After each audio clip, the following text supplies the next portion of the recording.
नमस्कार दोस्तों, मैं अंकुर उपाध्याय स्वागत करता हूं आप सभी का एक बार फिर से अपनी नई वीडियो में। दोस्तों, ये आप सभी के साथ इस वीडियो में स्टॉक स्पेसिफिक बात करना चाहूँगा, जो स्टॉक्स खबरों के दम पर एक्शन में रह रहे हैं या आगे रह सकते हैं उनके बारे में। सबसे पहले आप सभी के साथ डिस्कस करना चाहूँगा वेदांता। बड़ा इंटरेस्टिंग नाम है। अभी रिसेंटली इन्होंने डीमर्जर किया है और ये डीमर्जर ही परेशानी का विषय बनता हुआ दिख सकता है। अभी ऑफिशियल नहीं दिख रहा है, लेकिन एमसीए की माने यानी मिनिस्ट्री ऑफ कॉरपोरेट अफेयर्स, ये इनके रडार पे है वेदांता का शेयर। हो सकता है आने वाले समय में आपको वेदांता के ऊपर कुछ जांच होते हुए दिखे। अभी एग्जैक्टली एमसीए ये नहीं बता रहा है कि किस के रिगार्डिंग जांच हो सकती है, लेकिन कुछ रूमर्स, कुछ खबरें ऐसी चल रही हैं कि कंपनी गवर्नेंस के ऊपर कुछ जांच हो सकती है इनकी अलग अलग कंपनियों में। अभी तो 5 कंपनियां हैं, तो अलग अलग कंपनी में जांच हो सकती है। हाल की ही बड़ी खबर ईडी यानी इन्फोर्समेंट डायरेक्टरेट की थी, जिसने जून 2026 में वेदांता ग्रुप के कई परिसरों पर फैमा यानी फॉरेन एक्सचेंज मैनेजमेंट एक्ट से जुड़े मामले में सर्च ऑपरेशन चलाया था। वेदांता ने बाद में एक्सचेंज फाइलिंग में कहा था कि जांच पूरी हो गई है और कंपनी पर कोई पेनल्टी, प्रतिबंध या सैंक्शन नहीं लगाया गया है। ये हम सभी को पता ही था। ईडी ने फेमा की जांच पड़ताल करी थी, बट कुछ भी नहीं निकला था।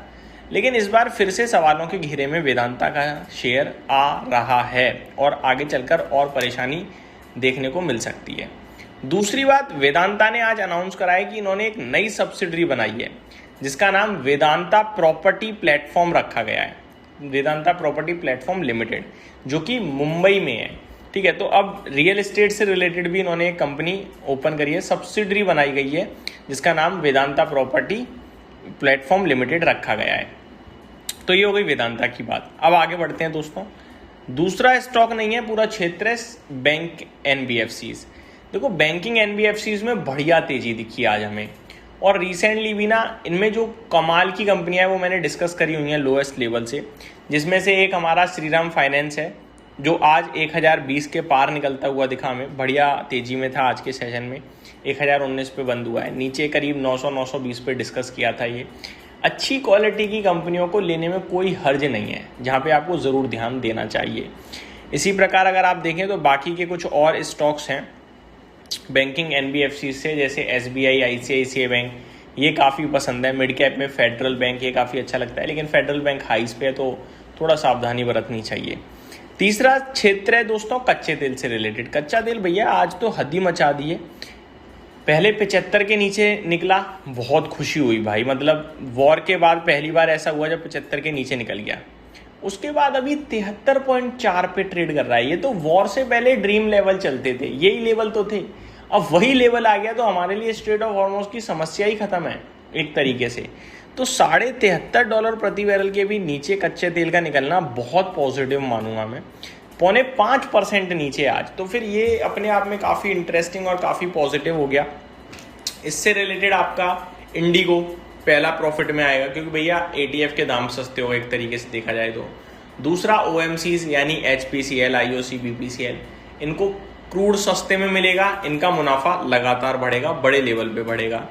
ठीक है, बाकी केमिकल कंपनियां, पेंट कंपनियां, टायर कंपनियां, इनके लिए बहुत पॉजिटिव है ये चीज़, क्योंकि इनके लिए ये कच्चा तेल जो है इन कंपनीज के लिए रॉ मटेरियल है। रॉ मटेरियल सस्ता होगा, प्रोडक्ट सस्ता बनेगा, तो इनके प्रॉफिट और मार्जिन पे इम्पैक्ट आएगा पॉजिटिव साइड पे।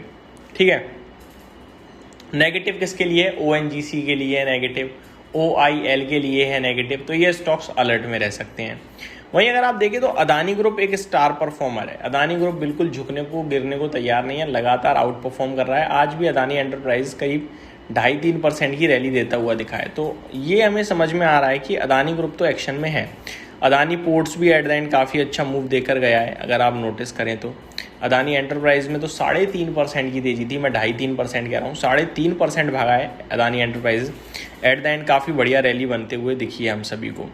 ठीक, तो अदानी ग्रुप एक्शन में चल रहा है, कच्चे तेल से रिलेटेड स्टॉक्स एक्शन में चल रहे हैं, और वेदांता खबरों के दम पर एक्शन में रह सकता है। बैंक एनबीएफसी चल रहे हैं, आईटी एक दिन अच्छा एक दिन खराब ऐसे कर रहा है।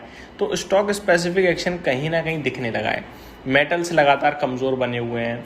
मेटल्स की बात छिड़ी है तो मैंने प्रीवियस वीडियो में आपको कमोडिटीज़ के बारे में बताया था, गोल्ड और सिल्वर में गिरावट है और उससे आपको गोल्ड फाइनेंस कंपनियों में दिक्कत दिख सकती है, चाहे वो मन्नापुरम हो चाहे फिर वो मुथूट फाइनेंस हो, और IIFL फाइनेंस के लिए भी इक्वली ख़राब न्यूज़ है। तो ये मेरी तरफ से आपके लिए शॉर्ट सिंपल अपडेटेड वीडियो थी। उम्मीद करता हूँ जानकारी पसंद आई होगी। Thank you so much for watching this video. Have a great day guys.